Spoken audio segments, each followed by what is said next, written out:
जो आईएनटी वगैरह वो क्या है, डेटा टाइप है। वो टाइप्स ऑफ वेरिएबल देखेंगे हम। वेरिएबल के टाइप मींस ये सपोज मेन है, समझो, ठीक है। मेन फंक्शन हमारा स्टार्ट होगा, यहाँ पे आप डिक्लेयर करोगे इंटीजर ए, ठीक है, ओके। ये मैंने कुछ ऐड फंक्शन यहाँ पे ले लिया, फंक्शन ऐसे दे सकते हो आप। यहाँ पे ऐड फंक्शन खत्म, यहाँ पे चालू हो गया, यहाँ पे खत्म हो गया, ये मेन यहाँ पे खत्म हो गया, ठीक है, समझ में आया। मेन यहाँ पर स्टार्ट हो गया, यहाँ पे खत्म हो गया। एक और फंक्शन हमने लिया, ऐड फंक्शन। फंक्शन क्या होता है, कैसे होता है, हम आगे जब आएगा तो देखेंगे। ये फंक्शन स्टार्ट हो गया, यहाँ पे आपने ले लिया इंटीजर सपोज x, ठीक है। तो अब लोकल एंड ग्लोबल क्या होता है दोनों समझ लो। इंटीजर x का स्कोप कहाँ पे, स्कोप मीन्स वो कहाँ तक काम करेगा, ये यहाँ से यहाँ तक काम करेगा, ठीक है। इसके बाहर वो एक्सेसिबल नहीं है, मीन्स आप इंटीजर x ऐसे प्रिंट नहीं कर सकते, ठीक है। इंटीजर x आप उसको मिलेगा ही नहीं ना, समझ में आया। इंटीजर x यहाँ पर ही उसका स्कोप है, मीन्स इंटीजर x यहाँ के लिए लोकल है, ठीक है। लेकिन इंटीजर a ये यहाँ पर भी एक्सेसिबल हो सकता है ऐड फंक्शन के बीच में भी। क्यों? क्योंकि ये ऐसे कंसीडर करो, ऐड जो है ना एक चिल्ड्रन है, यानी मेन उसका पेरेंट है।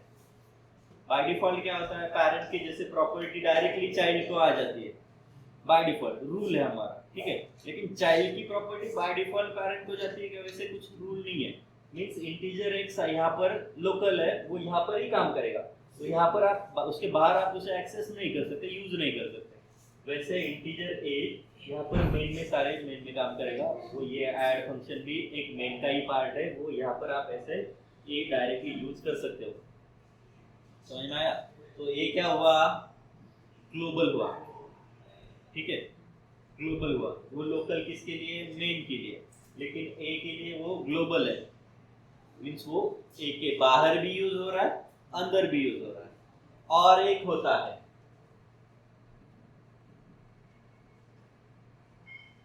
ऐसे डिफाइन वर्ड से देना पड़ता है। अभी टाइम आ गया है तो बता रहा हूँ, इसकी फिलहाल कोई जरूरत नहीं है, लेकिन फिर समझ लो।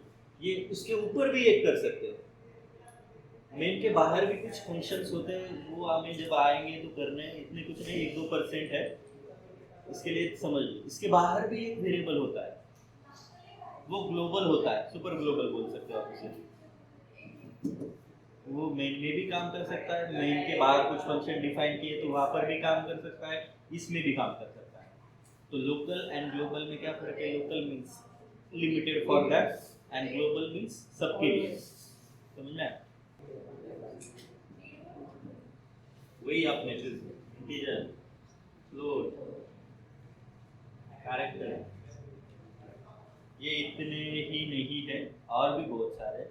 आपको प्रोग्राम में बस इतना यूज करना है, इसके छोड़ के कुछ प्रोग्राम में अलग सा यूज करने को नहीं होगा, ठीक है। वो है, लेकिन उसका कुछ लेंथ या फिर लिमिटेशन जो है वो थोड़ा ज़्यादा है, ज़्यादा बड़े वैल्यू या फिर ज़्यादा बड़े कैलकुलेशन के लिए आपको यूज करना है। उसमें आपके पास डबल है, लॉन्ग है, शॉर्ट है, और भी बहुत सारे, ठीक है। ये आपको यूज करने हैं, ये तो यूज करने, इसको कोई ऑप्शन नहीं है। हाँ, आप इसको इधर निगलेक्ट कर सकते हो, ठीक है। इसके मीन्स साइज वाइज, जैसे सपोज आपको मोबाइल नंबर स्टोर करना है तो वो इंटीजर में नहीं स्टोर होगा, तो उसके लिए आपको डबल यूज करना पड़ेगा, समझ में आ रहा है, क्योंकि वो 10 लेंथ उसकी बड़ी होती है, ठीक है। उसके पर्पज के लिए ये यूज होता है। देखो मैं बेसिकली थोड़ा मीन्स आपको सिंपल करके बता रहा हूँ, जितना मीन्स किसी होता है कि सारे बच्चे सारा नहीं ले सकते, तो एटलीस्ट उनको पासिंग के लिए या फिर समझने के लिए जितना रिक्वायर्ड है उसके लिए 2 पार्टीशन करके बता रहा हूँ। ये उसको समझ में आए तो भी चलेगा, ये उसको नहीं समझ में आए तो भी चलेगा, ठीक है। जिनके लिए चाहिए तो उनके लिए ये भी आप वो क्यों पर्पज है उनका, क्योंकि उनकी जब बड़ी वैल्यू स्टोर करनी है या फिर साइन अनसाइन वैल्यू होती है वो स्टोर करनी है, तो उस पर्पज के लिए आप ये यूज कर सकते हो। एक आध प्रोग्राम में कभी पूछा जाता है, आप इसे निगलेक्ट कर सकते हो, ये पार्टीशन को आप इसे नहीं कर सकते, ये आपको 100% यूज करना है, ठीक है। चलो जाएंगे अब एक डेटा टाइप देखेंगे। तो मैंने क्या बोला था, इंटीजर में क्या स्टोर होगा, वेरिएबल। इंटीजर में कंप्लीट नंबर, कंप्लीट नंबर। जैसे इंटीजर a इक्वल टू 10, ठीक है, 100, 1000, जो भी आपका नंबर है वो आप स्टोर कर सकते हो। इसमें माइनस भी आता है, अलाउड है,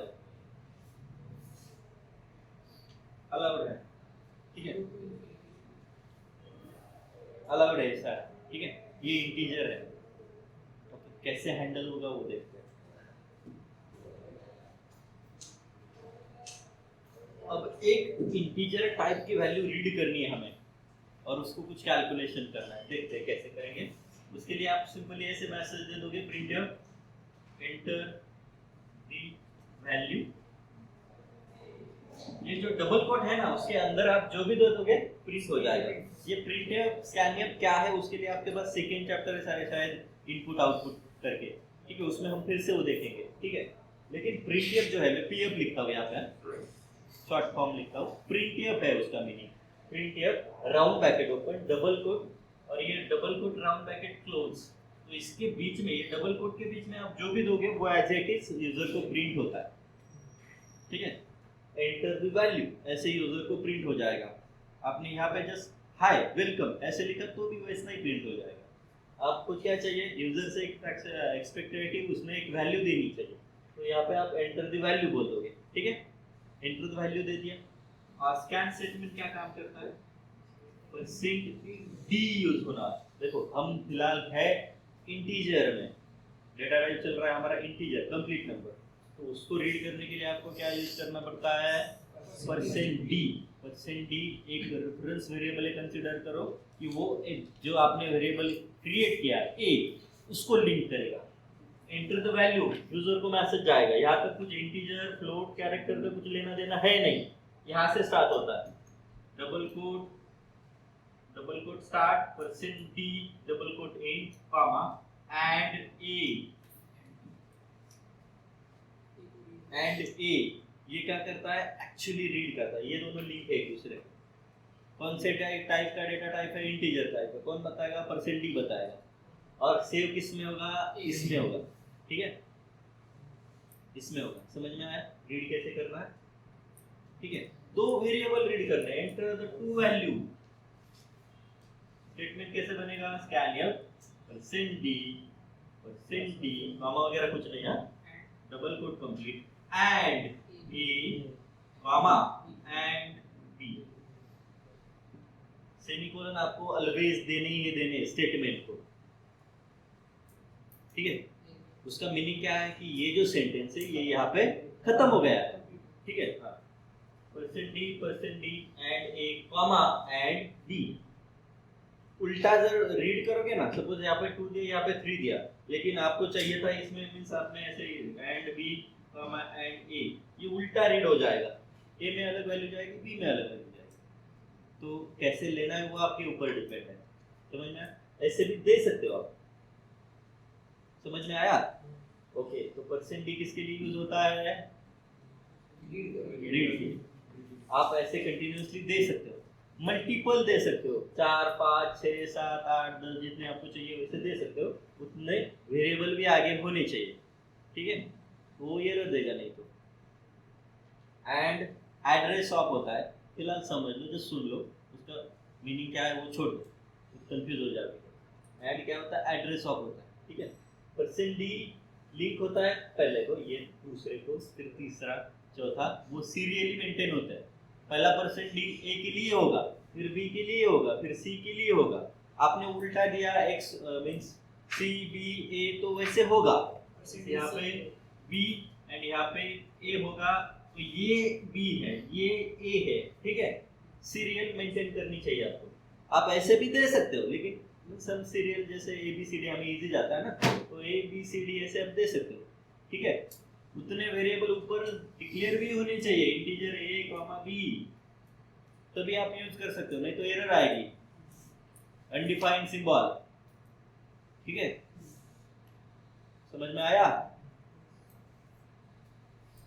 तो आप बताओ, अभी मुझे क्या करना है, एक वेरिएबल मेन मैंने ओपन कर दिया, मैं क्या करता हूँ, एक वेरिएबल, एक इंटीजर टाइप का वेरिएबल रीड करता हूँ और उसे डिस्प्ले करता हूँ, सिंपल काम। मीन अब बोलो क्या करना पड़ेगा, इधर होता है पहला वेरिएबल डिक्लेरेशन पार्ट, ठीक है, इंटीजर ई, ऐसे कुछ कंपलसरी नहीं, आप ये यूज करो, आपके पास सारे कैरेक्टर खाली है, बस मोस्टली स्मॉल यूज किया करो, स्मॉल कैरेक्टर। हाँ, एक्स भी कर सकते हो, वाई भी कर सकते हो, पी कर सकते हो, क्यू कर सकते हो, आर भी यूज कर सकते हो, ठीक है।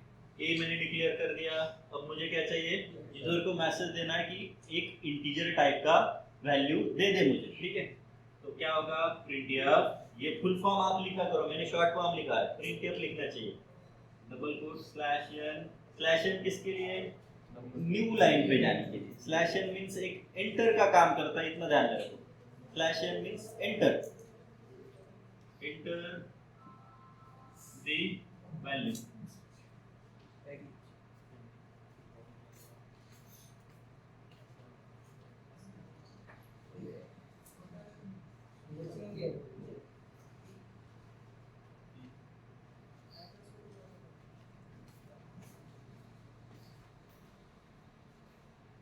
printf enter the value, ठीक है, कुछ लेना देना नहीं, एज इट इज जो है enter the value प्रिंट हो जाएगा। स्कैनियप बोलो अभी, परसेंट डी, देखो round bracket open, double quote open, percent d, double quote complete, comma comma, and ये कॉमा भी भूल गया तो एरर आएगी, एंड ए। तो यहाँ तक क्या हुआ, वैल्यू रीड हो गई, कौन सी वैल्यू रीड हुई, फिर से डिस्प्ले करना है। देखो फिर से एक printf स्टेटमेंट आएगा, printf स्लैश द वैल्यू, यहाँ पर आपको जो भी वर्डिंग देना है दे सकते हो, वैल्यू इज क्या, परसेंट डी, यहाँ पे रीड ऐसे होता है, डिस्प्ले ऐसे होता है, तो value is percent D. Suppose आपने ये नहीं दिया तो भी चलेगा ऐसे, ओके, कोई प्रॉब्लम नहीं, लेकिन क्या है वो, इसके लिए आप ऐसे मैसेज यहाँ पे दे सकते हो, ठीक है। आपने डायरेक्टली परसेंट डी कॉमा, यहाँ पे डिस्प्ले करते समय एंड नहीं यूज करना, ये भी चलेगा। और printf slash the value is percent d, double quote complete comma a, ऐसे किया तो भी चलेगा।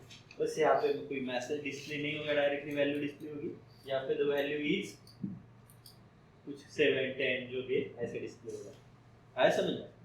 ओके, एट द एंड आपको गेट ch डालना पड़ता है टर्बो सी कंपाइलर में, क्यों, क्योंकि गेट ch एक ऐसा फंक्शन है कि आउटपुट आने पे उसे थोड़ी देर के लिए रुका, मींस जस्ट कोई की आप प्रेस नहीं करते तब तक आउटपुट आपको दिखेगा, दूसरी कोई कीबोर्ड की की प्रेस करोगे तो वो चला जाएगा, ये नहीं डाला ना तो वो आके जाता है, आपको दिखाई नहीं देता, समझ में आया? जैसे आप विंडोज 7 में पासवर्ड डालते हो और एंटर देते हो, बराबर, जब तक एंटर नहीं देते वो आगे नहीं जाता, लेकिन विंडोज 11 में पासवर्ड डालते हो, मैच होता है तो एंटर देने की जरूरत नहीं होती। हाँ, तो ये जो है वो एंटर के लिए रुका होता है, ऐसे कंसीडर करो, ये नहीं डाला तो वो डायरेक्टली चला जाएगा, आपको आउटपुट नहीं दिखाई देगा, ठीक है। ऊपर नाम डालो, read integer and display it, read integer and display it, ऊपर 2 हेडर फाइल भी होगी, कौन सी दो header file, stdio.h and onio.h,